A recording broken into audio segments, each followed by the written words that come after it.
All right, good morning, everyone. Welcome back to TPM. I'm excited for our jam-packed second day of the conference. I hope you're well rested and excited after yesterday's England win. And with that, I'll hand it over to Glenn to get us started. Thanks. Thanks, Brogan, and hello, everyone. Welcome to day 2 of the 19th Annual Transport Practitioners Meeting. I'm Glenn Lyons, Mott MacDonald Professor of Future Mobility at UE Bristol. And I'm delighted to be chairing this panel debate, which is a continuation of our last fireside chat conversation regarding international perspectives on the global shock of COVID-19 and its implications for transport. It's fair to say that our session comes with its challenges today.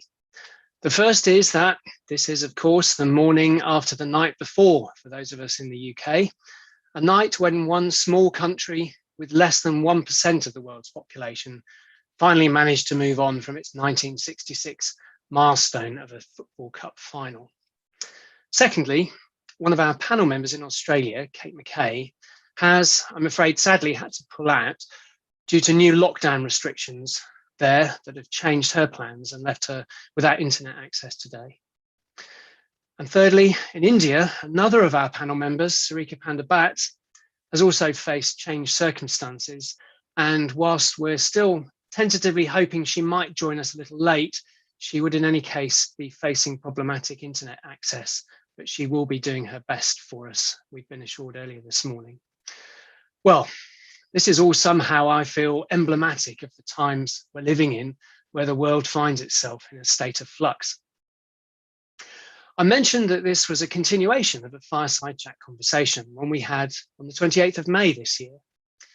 And while we had the privilege of having Robin Chase and Emmanuel Magaji there as part of that conversation, in their place today, I'm delighted to say we have Olamide Udoma, Ejorh, and Steve Gooding. Before we launch into today's conversation with our panel, I wanted to offer a recap on some of the key points from that conversation in May. Firstly, the reason for reaching beyond the UK in our conversations about the pandemic and its implications for transport is because the defining issues of our time that bind us together are truly global. The digital age colliding emerging with the motor age, the pandemic, social inequality, and the climate emergency. We can learn from each other as we come to appreciate that, especially in terms of the climate emergency, we're bound together and must work together.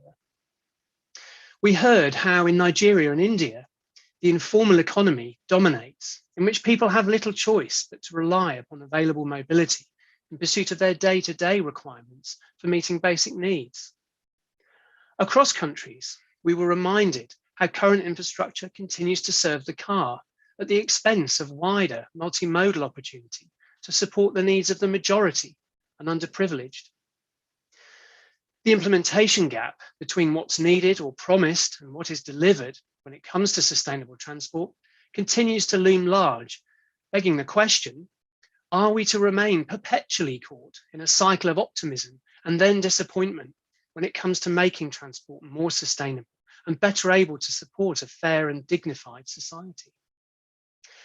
Our panel then felt that a better outlook for sustainable transport is not about finding the right technical solutions, but about being able to implement solutions that respond to and support the needs of the majority. Frustratingly, electric vehicles appear to be the easiest political answer to addressing transport without apparently appreciation of the wider systemic problems of which the car is a part. Our May conversation highlighted how restoring greater equality, greater dignity, greater opportunity to thrive in healthy, sustainable ways calls for fundamental socio-political change. Yet in the absence of such change, when inequality and lack of dignity create sufficient discomfort across enough people, revolution may be coming. Indeed, Robin Chase told us of the following questions she poses to audiences, and something for each of us to reflect upon again this morning. She asks, do you believe that we will address climate change and income inequality by evolving existing governments and existing companies? Or do you think it will require a revolution to address these challenges? Well, for the moment, I'll leave that question hanging as we turn now to hear from our panel for today. I'm going to start by inviting Olamide and Steve, who weren't part of that previous conversation, to share their opening remarks with us. And I'll then come across to Juan and Sarika, if she's able to join us, to see what their own latest reflections are. So, Olamide, welcome to the Transport Practitioners meeting, and over to you. Great, thank you so much for having me, and it's great to be part of this discussion. I think the initial conversation was quite interesting and quite kind of opening the conversation to kind of a global discussion around transportation, especially post lockdown, and what's next for the transport sector. So I'll just talk a little bit about post lockdown in Lagos. I think Emmanuel gave a good description in the last discussion around, you know, data and infrastructure limitations and so on. So in Lagos, once the city opened up again and we were off lockdown, and we were only on lockdown for actually about 6 weeks. So since then, you know, there were obviously restrictions in regards to who could go and how many people could use public transport. So of course that went like half capacity. And this actually meant that the government had to step into kind of subsidizing public transport, which was a great initiative in regards to the role that public sector can play, especially around public transport. Glenn, you mentioned about the informal sector, and they obviously take up about they move 80% of the population on a daily basis. So of course, this is they're not part of the formal sector, and they're taking on this burden of carrying the cost, which means it then goes on to the public, the people, the commuters who are using the transport sector. So I think this is a really good learning point for Lagos in regards to how can public and private work together, especially delivering public transportation and the real cost of public transportation. And secondly, I just want to talk a little bit about non-motorized transportation and how that has developed in Lagos. So in the 80s, 60s, you know, cycling, walking was what people used. There were actually cycle lanes as wide as car lanes, which is, I think most people would be like, oh, that would be, you know, fantastic. But of course, that has completely changed. And to be honest, the car has taken over as has happened in cities all over the world. And so since the lockdown, we've actually seen a great shift in this thinking around non-motorized transportation. And a lot more people are cycling, and of course, you know, everyone is walking, to be honest, because you still have to walk some distance before you can get transportation, public transport. But this is quite encouraging. I mean, even though we don't have specific data on the improvement or the the increment of people using cycling modes, active transportation, there is obviously, it makes me realize the lack of data that we need and we do require to ensure that policy changes do happen. We have spoken to the Ministry of Transportation here, and you know, there's still this idea that cycling is really just for elites, you know, for recreation. And so actually what I'm trying to prove that actually cycling and walking is for everybody. And the truth is people are doing it more even for commuting. So the lack of data is quite, I mean, you can clearly see that there's a lack of data within this sector. And then just to say quickly towards the end that there is actually a new transport law that has come out recently. But again, they've missed the step of integrating transport modes. So we also have an active water transport system, which is trying to really get people from the roads using other mobility options, but the integration is lacking. So they've kind of missed that link in terms of integration. They've also missed, of course, NMT and the importance of NMT as the city grows. And in the last month, we've had a really bad congestion issue. And so all these key points that we're talking about would actually ease traffic congestion in the city, but we're still lacking that link between public transport, NMT, last mile transportation, and so on. So there is this real need for advocacy, but also data and also infrastructure changes. And in regards to revolution, which is kind of the theme that came out of the last session, I think revolution is the only way. And we've had a couple of protests since COVID-19, and I think or the onset of COVID-19 and the spread of it. And I think it has actually caused a lot more people to realize where the gaps are, as in the individual realize where the gaps are, and say that we need to take this upon ourselves to make change. And so, revolution is definitely necessary. And I don't know if it's going to work in our own context, because it's actually kind of causing a bit of a backfire, because right now Twitter has been banned in Nigeria and so on. So it's still, the revolution is still kind of needs to happen. And I think everyone is now preparing for elections in 2023, which is, where I guess people can make their voices heard and change can happen. Oh, Glenn, you're muted. Thanks, Olamide. That was a wonderful introduction. And just for those in our audience who haven't been part of the previous conversation, something that certainly opened my eyes when we had Kate in the conversation from Australia, a continent which has 25 million people.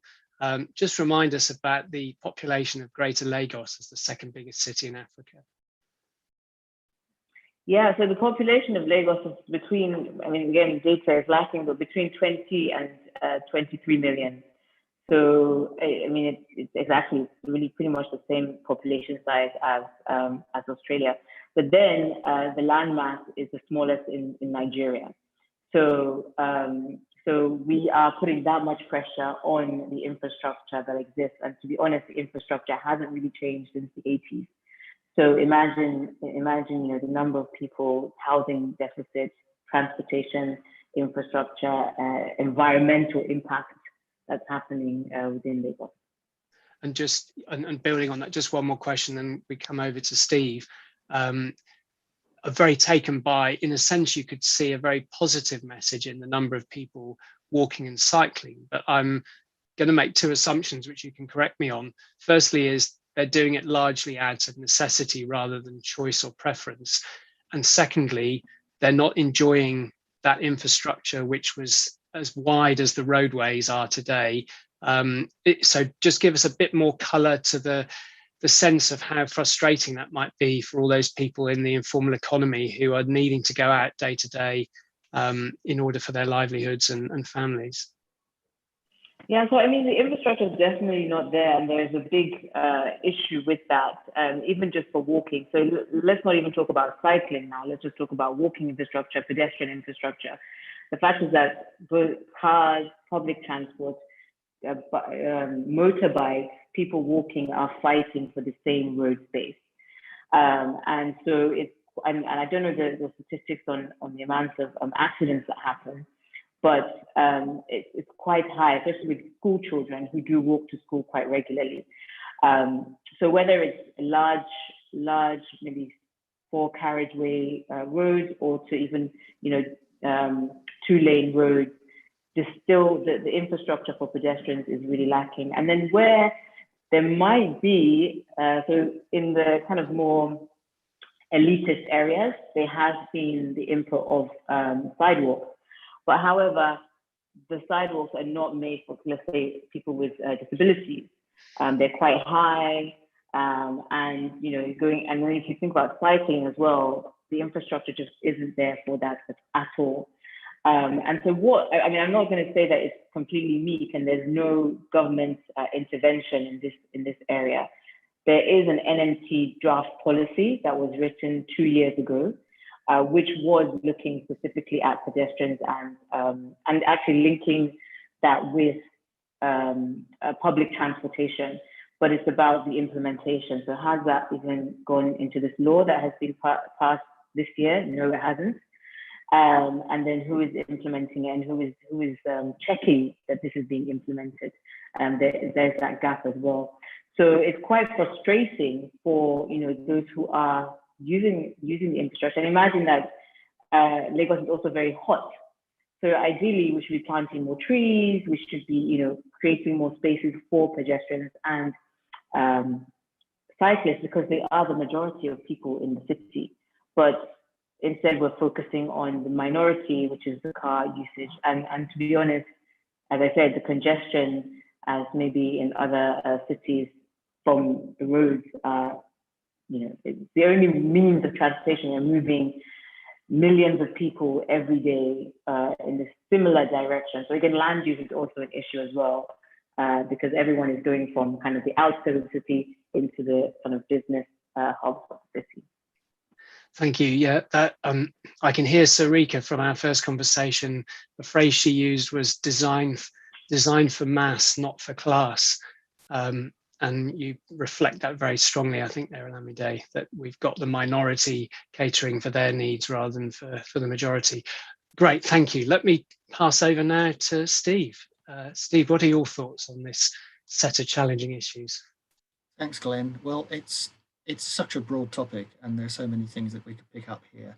But I thought where I might start, picking up from what Olamide has just been saying, is some of the dangers in drawing international comparisons when the international circumstances can be so very different. A city of 24 million people is, I think, unimaginable in Great Britain. We tend to think of a city as being pretty big if it's the size of the West Midlands, even Birmingham within it. We're talking about 1 to 2 million people. And I think the scale of the challenge, the nature of the challenge is different. That said, I think many of the transport opportunities, techniques, policies might be similar. And it's always interesting to see what's being done elsewhere and what ideas are being pushed elsewhere. But if I was going to say one thing that sits behind, maybe above all of them, which we always need to remind ourselves of, is it's not about the transport, it's about the lifestyle we're trying to live. And if we're making a lot of commuting trips by a particular mode, well, maybe we need to think about where we live and where we work. And we certainly have challenges in this country that derive from the fact that we too have a housing shortage, and we have a government ambition to see a lot of new homes built. Where are those new homes going to be built? I belong to an outfit called Transport for New Homes, and we observe a lot of them seem to be targeted on places that don't have good connections for anyone who doesn't have a car. In fact, they don't have good connections for anyone who does have a car. So they don't have good connections for people who want to walk from them to other places. And these are design issues that need to be built in as well. If we make it just making it hard for people to drive, which seems to be part of the narrative in some places, is no good unless you make it really easy to get around by other means. And that'd be one thing I'd pull out. I can't say a great deal about aviation and shipping, which also we ought to touch on. From 15 months of coronavirus rampaging its way around the world, of course, our ambitions to travel internationally have been severely curtailed. We're still seeing lockdowns in various parts of the world. There are parts of the world where we can't travel to, or if we travel to them, we have to go into quarantine. Thinking of revolutions in the last year or so, we're also still really coming to terms with Brexit and everything that's meant for us and for our borders, particularly for freight movements. We've got a problem of a driver shortage in the logistics industry, which in part, at least, is fueled by the fact that many EU nationals have gone home and they're not coming back. That EU companies that were doing cabotage in this country have decided that they don't want to. And we've got also challenges with the treatment of self-employment, which has also been a problem in that area. And we're starting to see some of that feeding through into gaps again on the supermarket shelves. Of course, in the early days of COVID, we had the great toilet paper crisis. And now we're seeing perhaps not quite such a terrifying thing, but there are certainly shortages. I think ready-mixed cement has been one of the problems of getting it around the country to where we want it to be. The big areas, I think, in this country where we are seeing changes aren't so much on the roads, not yet, and maybe not at all, I think. We're seeing big changes on the railways and in bus services, because as you know, Glenn, our government has decided that franchising was an interesting experiment for the railways, but those days are over, and we've got Great British Rail, born out of Network Rail, which is going to be a new approach to specifying the services and operating them. We've got Bus Back Better, which is another initiative, which is putting local authorities, if not in the driving seat, at least in the position of being the conductor on the bus, and taking a different approach there as well. And in both cases, I think there is a significant issue about what is going to happen to commuting and whether there's going to be a revolution in working from home, particularly for office workers, or not.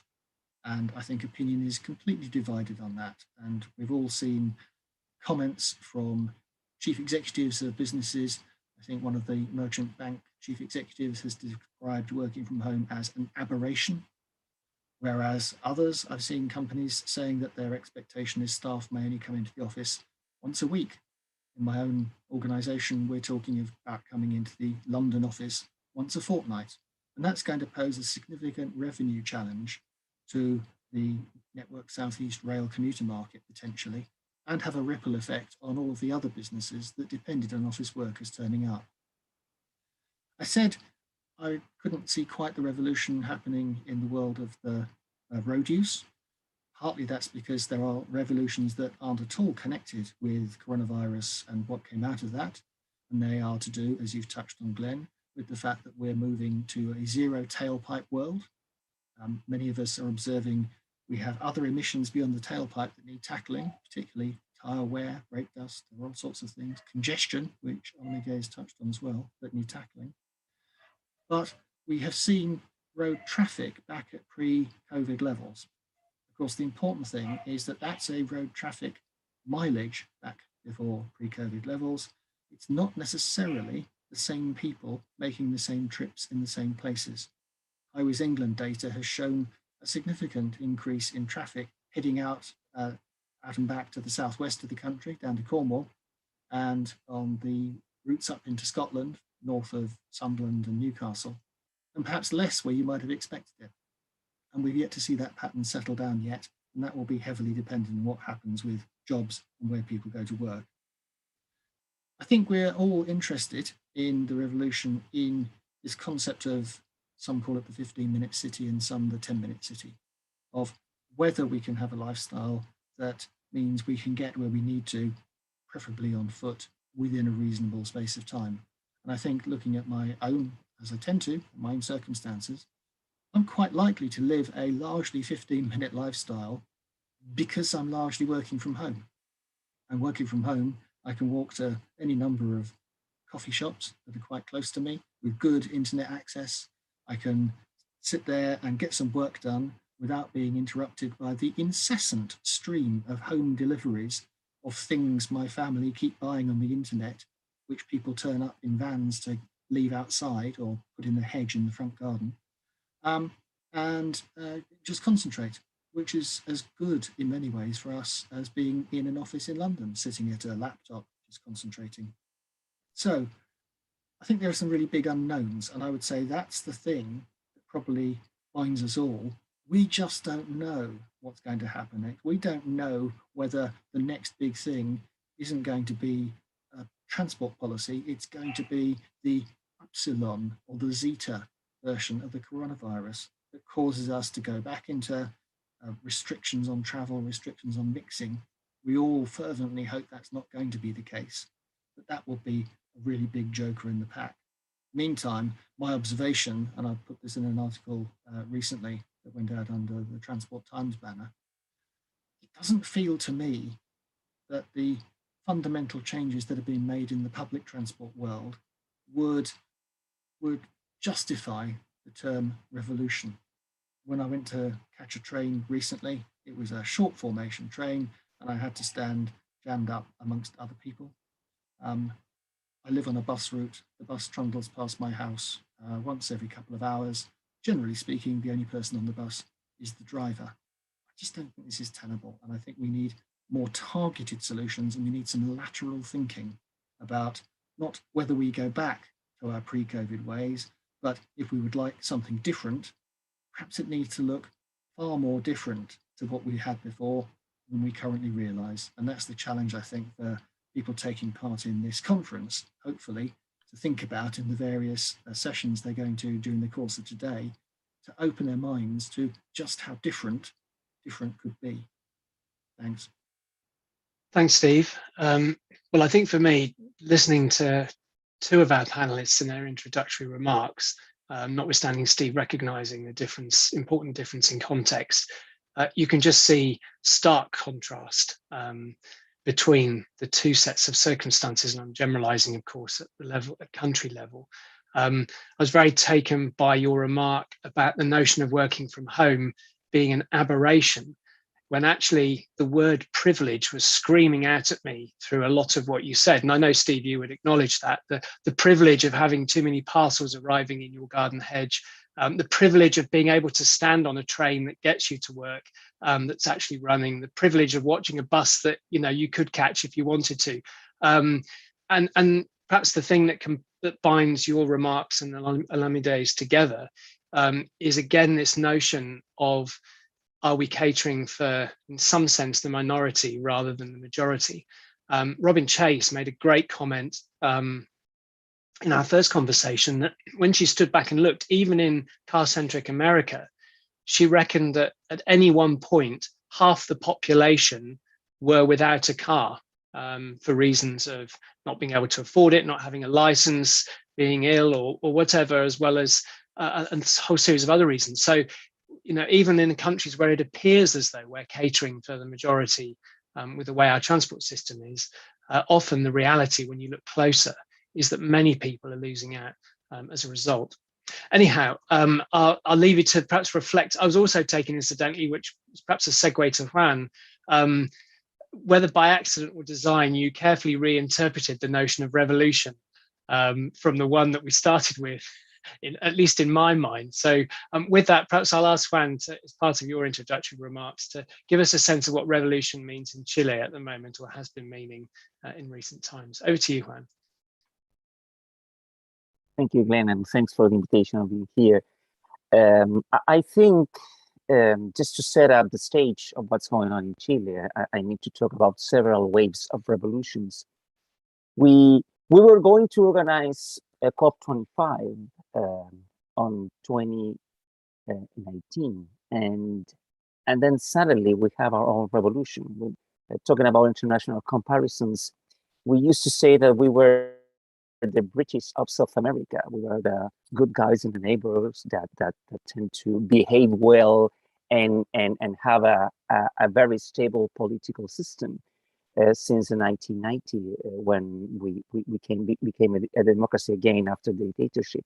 But then suddenly on October 2019, just a couple of months before organizing COP25, with all the discussions around the climate crisis, we have our own political revolution, which was sparked not by a small thing that happened. And this is a very interesting thing because this is a transportation thing. In October 2019, there was a hike of 30 pesos, which is less than half a dollar in the fares of public transport in Santiago de Chile. And that sparked a huge political movement of students and a number of people in Santiago that literally stopped the country in terms of political terms. And the people started to say, well, this is not 30 pesos, it's 30 years that we have achieved gradually, incrementally, better conditions of life. But that increment just did not go to everyone. And there was huge inequality and huge unrest in most of the populations in terms of all their lives. So what started as a transportation just sparked as a political revolution, which actually became now a big change in terms of changing the constitution. We have now a constitution that is now built by a paritary, conventional group of people. And this is where things are started more interestingly, because you have October 2019 in Chile. Then we have, on March 2020, COVID-19. was our second wave of revolution, and we have to somehow lead with these two big changes. And again, that's part, of course, very similar changes to what you may have seen in Britain and other places in the world. But then, as there was an underneath key inequality and underneath also political unrest, that also sparked to, first of all, started talking about dignity, but started to talk about the inequalities that COVID-19 started to spark. And then again, there's something very interesting in terms of transportation as a indirect effect. The government just continue with what we have done in the last 30 years, which is basically providing a minimum welfare, but not enough in terms of the needs of the population. So most of the welfare came from our own pension plans. So basically the ability to take our money in advance to really get into the key economic issues that we are having as most of the world. Interestingly, an important part of those money went to buying new cars. And as we used to have half of the households having a car before the COVID crisis, I may say that we have maybe a 10% more or 15% more of households having cars. So how things are starting to move together, I think, is a big challenge. But then again, in the bright side, the political revolution is also bringing back to transportation questions and themes that just were not there. And just to finish up that here, I'm, for example, living in Concepcion, which is the second largest metropolitan area in the country, around 1 million people. And we are building up this year the new transportation plan for 2050. And when you start hearing the discussions with the technical people and the political participation, that just not go around the usual railway projects, public transport projects only. It goes about thinking about gender equality, thinking about dignity and minimal standard levels on different transport means. So the conversation has really moved in what I would call a revolution in that sense. How that will lead to a real change in the transportation under the urban system, of course, is a question to be remained. But I think all these movements and waves of changes is something that we need to take into account from our transportation perspective, I could say, because otherwise we will be losing key of the momentums that as a society we're facing, and I'm talking in the Chilean perspective, but also I would say as a worldwide. Thanks, Juan. And a sobering reminder, and I know you made this point last time, that 2019 seems like 100 years ago. We're talking about less than 2 years, the story you've just shared with us. And I know when I had the great privilege of coming over to see you in 2019, we were discussing comparing the UK with Chile, and we discovered actually that our carbon emissions were very similar, but then realized that the trajectory of the UK was going in one direction and the trajectory of Chile was going in the other. But the other point that stuck with me, which has, I think, some relevance to the global conversation, was a reminder that, and you can give me the detail, the proportion of the world's reserves of lithium that reside in your country, the country you've just been describing, facing this great upheaval, which the rest of the world may now be relying upon for this quick fix of electric vehicles tackling the climate emergency. Can you just add a little bit of colour to that if you do have some of the thoughts and facts at your fingertips?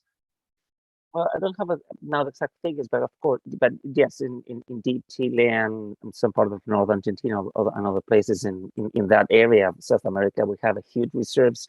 One of the interesting things that happened there is that we still have in the transportation sector, the Minister of Transportation is talking about electric vehicles and all of that, very much detached, even in our own territory. regarding to the extraction of lithium and the potential risks that we have in northern Chile in terms of how that industry will continue. So that detachment in terms of really following up the overall industry is even in an own territory. So I think it's a very big challenge to be thinking of other global terms as well.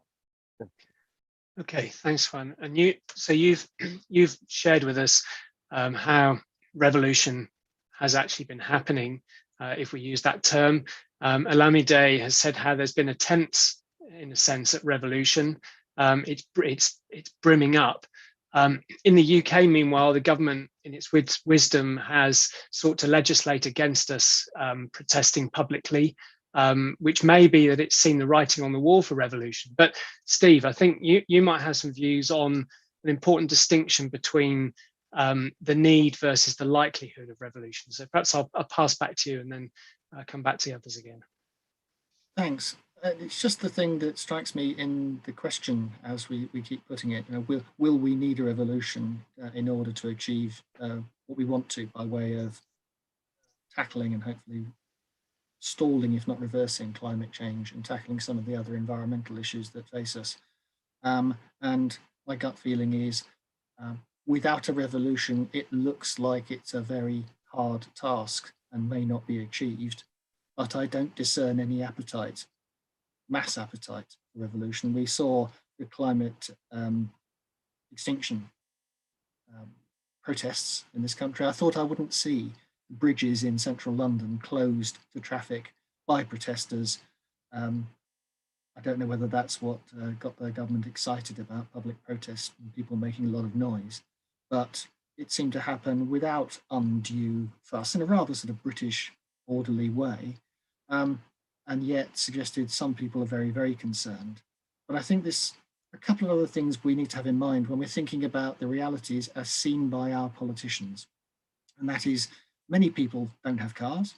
In this country, we long ago, I think it's 20 years ago, that we passed the point where there were more two-car households than no-car households. And of those no-car households, of course, we should be thinking about how those folk can get around. I have several people in my own family, due to various health reasons, aren't in a position to drive themselves, and we still want them to be active members of society. But a lot of people who are no-car households aspire to become car owners, in much the same way as lots of people in this country aspire to own their own home. Whether or not we could show them logically they might be far better off financially and have a far better lifestyle in rented properties, quite possibly in pleasant apartments, in further into city centres, where they could walk to work, where they could walk to other amenities, where they wouldn't really need a car at all. And yet somehow there's something in our psyche, and there's something certainly in the psyche of our current government that envisages that it is the right almost of every citizen to own a 3-bed semi in a car parked out front. And the fact that it might be a car parked out front that's plugged into the mains so the battery can recharge is all the revolution that's needed. So I think thinking about, from the politician's perspective, how popular the changes might be or how they can be carried through. We've all seen the anxieties about low traffic neighbourhoods. Some of us can remember what happened when we had hikes in fuel duty and we had a real problem. And chancellors, successive chancellors in this country, have stuck with a freeze on fuel duty, which was once on an escalator, because they sense that, for good or ill, people in this country just don't want to go there. And unless we have a mass of people thinking about their lifestyle, I just want to close on this point. There's going to be a revolution.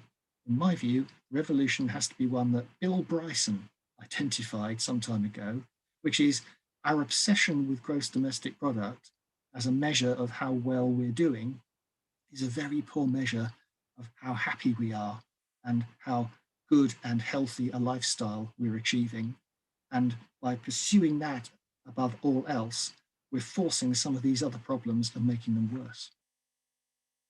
So I get a sense listening to our conversation so far that certainly in my view, there's much more that binds us together than distinguishes between us as countries and indeed as professionals in our sector across the world.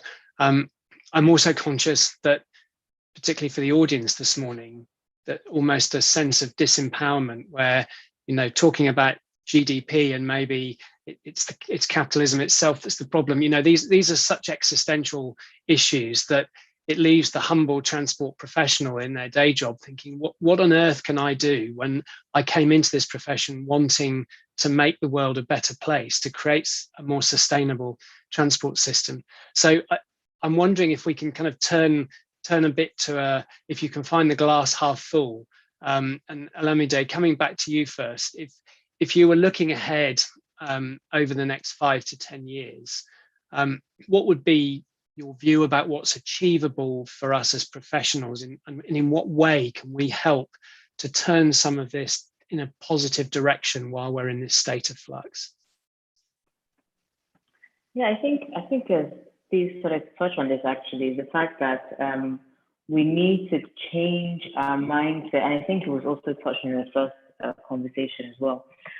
Change our mindset from thinking about moving, cars and commuting and so on, but thinking about moving people and accessibility to spaces, to hospitals, to family, to change that mindset in terms of thinking how do we also build cities, because then if you start thinking about, which I think someone has mentioned, 15-minute city or the 10-minute city and so on, and think rather than, as Steve said, rather than thinking, okay, what are the economic gains here, but what are the social gains here? What are the health, environmental gains we can gain from changing the system this way?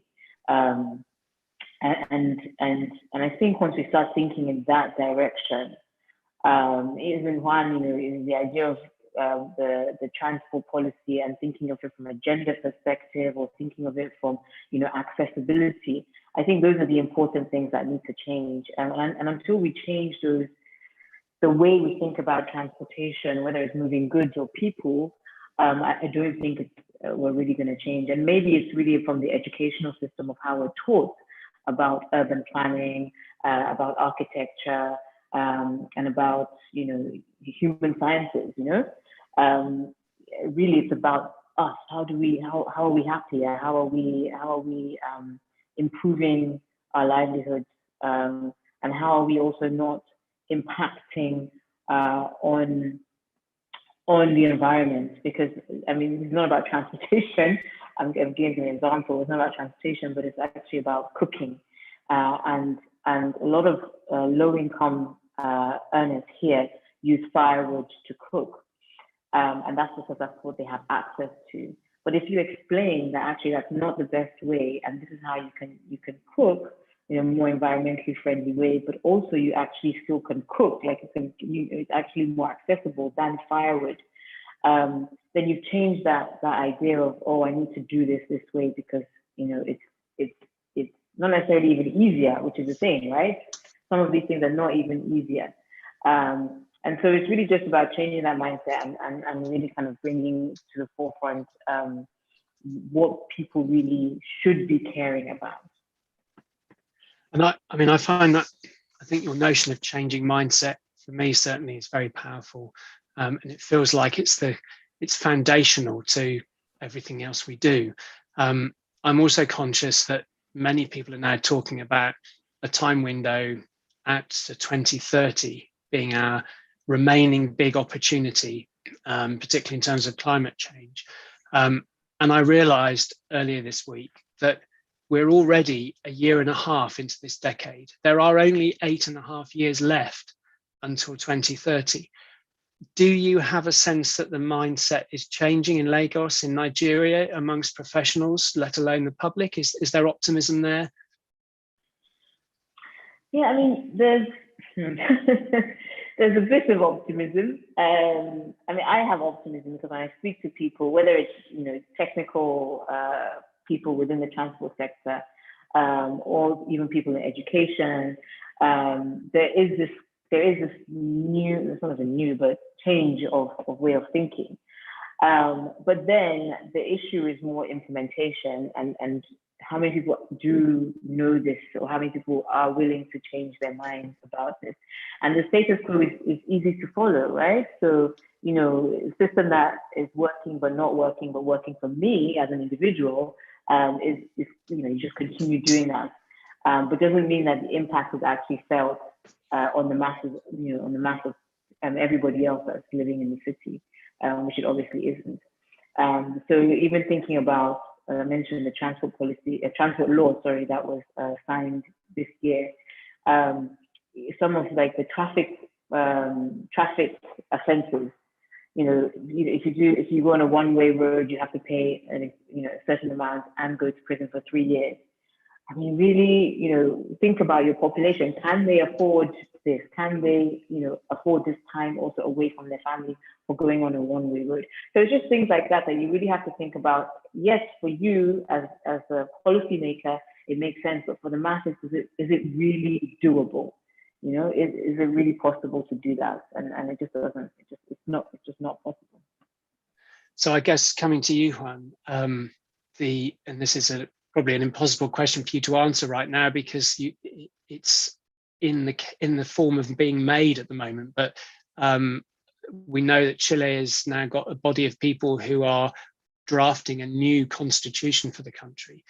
Do you see realistically that the mindset politically through that new constitution, if it's adopted, could change in a direction that's supporting some of the views that Olamide has expressed from a Chilean perspective? I think it's an interesting parallel that which is basically bringing the people we have not seen before in the table. And that changing is now happening. In the case of the constitution, there are two interesting changes that are going on now.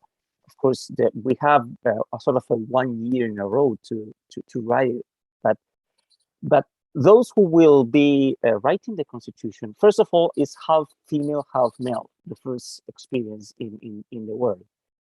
And then the way the election was made has brought a completely different set of people, of groups. We have even First Nations for the first time leading this group. And that, of course, is political, but also is, I have seen very interesting parallels to what's going on in the discussion of urban and transport planning. It's just bringing new voices that we have denied for years, and that politicians have denied in the past 4 years, bringing it in the table, and now really bringing this as,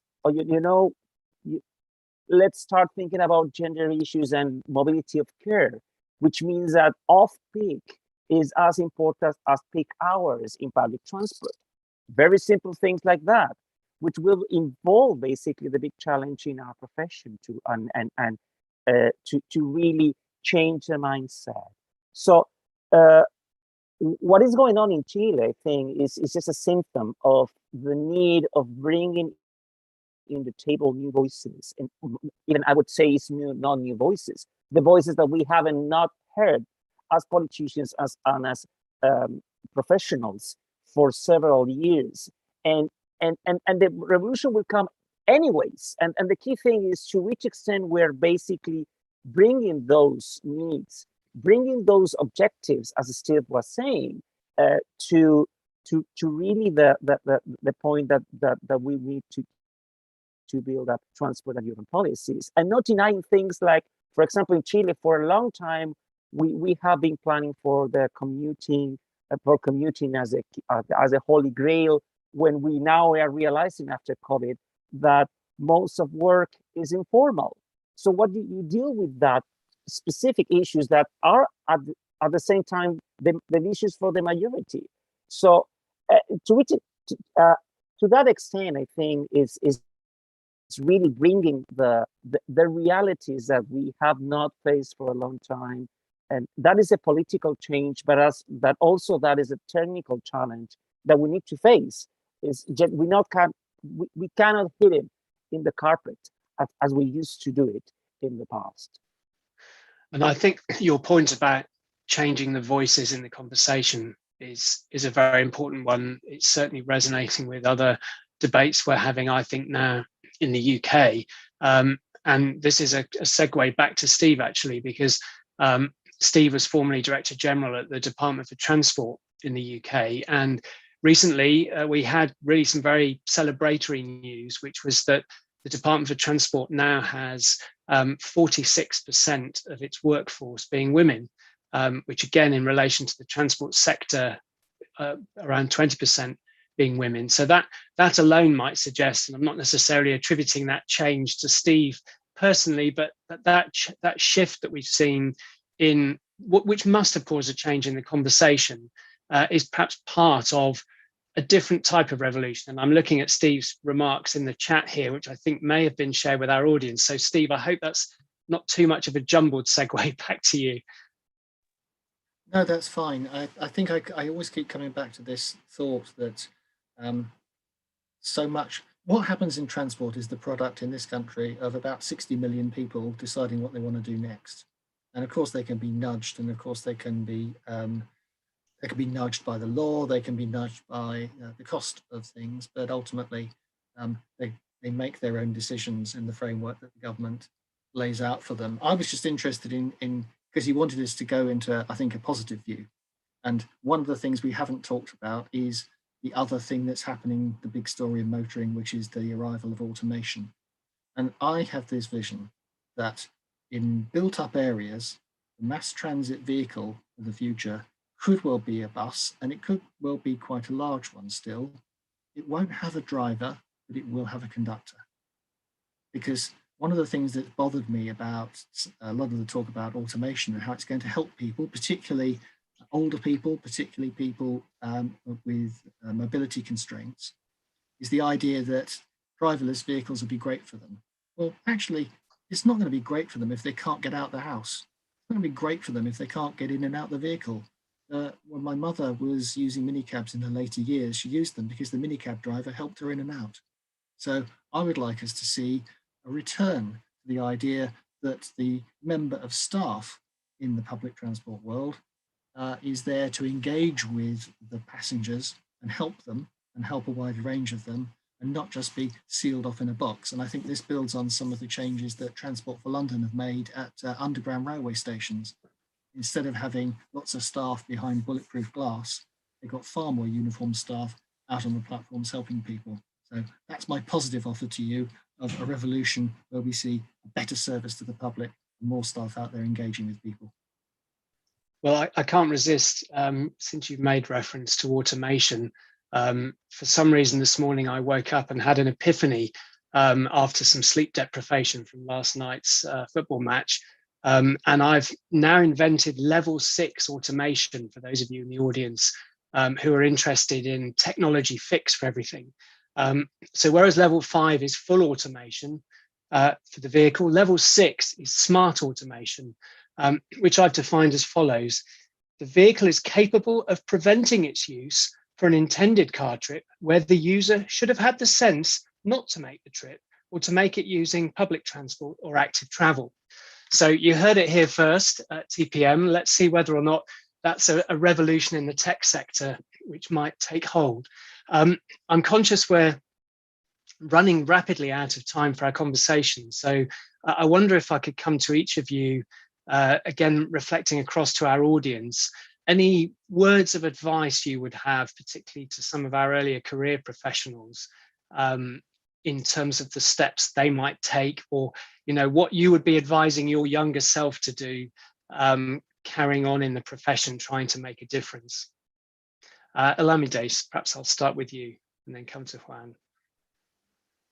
So I think this change of mindset is really important. And one thing that I've been really kind of thinking about is learning from what people already do rather than coming and imposing solutions. So, and maybe that touches a little bit about what Steve is mentioning, the fact that we need to understand how people use space and need to understand what people are doing, learn from that rather than, let's say bring in automated cars or bring in electric cars. It might not actually be necessary or what people need in that space at that time. So, and really kind of looking at like learning from them rather than pushing on ideas onto them. So I think that's what I've been kind of really thinking about lately when it comes to urban planning and solutions, you know, to problems that don't exist, you know, but actually trying to find out what the problems are and how we can support them as well. So yeah, that's it from me. And that reminds me actually of, we had a great conversation yesterday with Brent Todderin, former chief city planner from across in Canada. And he was saying how we need the basics. We need to get the basics right in transport. In a sense, what you're saying, Olamide, the things we can already see that we can do better.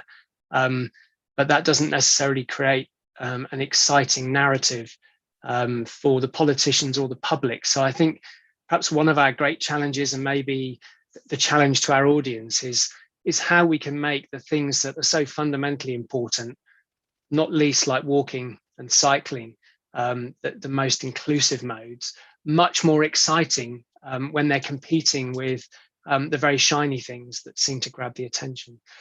Juan, any advice from you for fellow professionals, perhaps earlier in their career?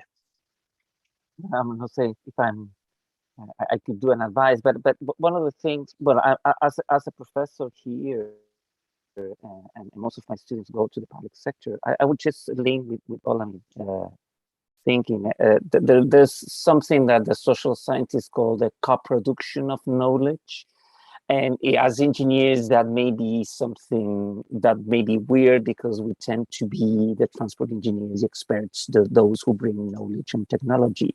But co-production of knowledge with those who are the users, the citizens that need the solutions that we believe we provide are key. And I think that's a knowledge, or the way of doing this co-production of knowledge is really a difficult and very challenging task, because it means to bring, on the one hand, of course, it's not quitting our technical capabilities. It's just how to bring those technical capabilities,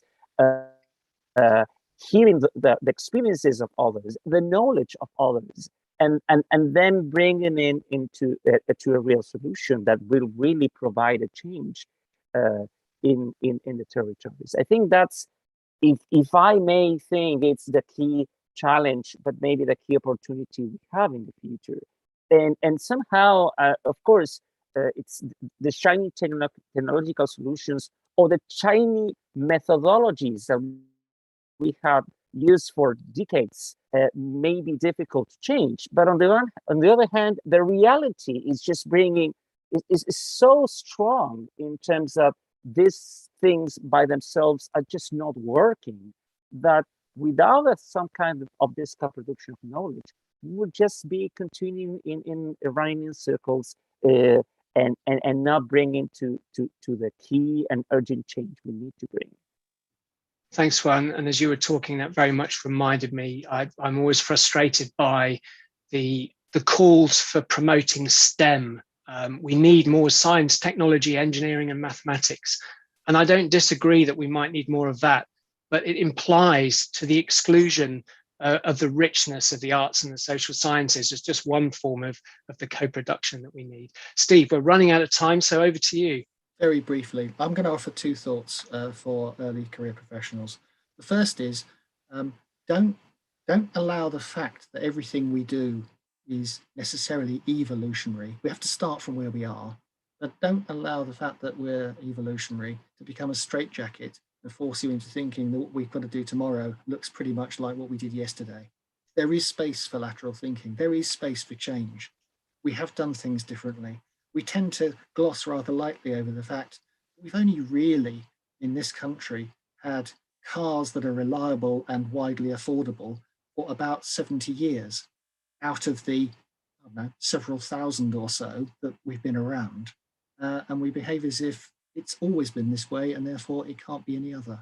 The other, I would encourage everybody to go and have a read of the Donna Leon novels about Commissario Brunetti living in Venice, because I read those books and I think, what a fabulous lifestyle. And the last time I looked, there weren't any cars in Venice at all. Wonderful. Well, I think that sets a nice tone, rather an optimistic one, and a more culturally rich one than just shiny technology for us to finish on. So I think I'll take Olamide's headline really perhaps as the finale to the session, which is, this is about changing mindsets. And just to link back to Brent Todderin's conversation yesterday, where we arrived at the notion of an advocacy revolution. So as professionals, we may not want to become real rebels and out there on the streets protesting for change, but we really can move away from neutrality to become much more passionate advocates through a change mindset that many of us perhaps feel we have to achieve the change that's needed. And I'd just like to finish by a huge thank you to our panel this morning. We have not quite spanned as many continents as we'd hoped, but nevertheless, I hope the audience will agree, had a wonderful conversation from engaging with our panel. And for me, it's just a great reminder that the one thing the pandemic has done is brought us closer together for those of us who have the privilege of digital connectivity. And it reminds me that we need to learn so much more from each other, not just between cities, but between countries and continents, because we really are sharing in the challenges that we face for the future. So with that, let's remain determined, let's be optimistic, change mindsets, and be reassured by Steve's comments that what we've seen in the recent past is just a blip in our history, and we've got every opportunity to change the future. So thanks everyone, enjoy the rest of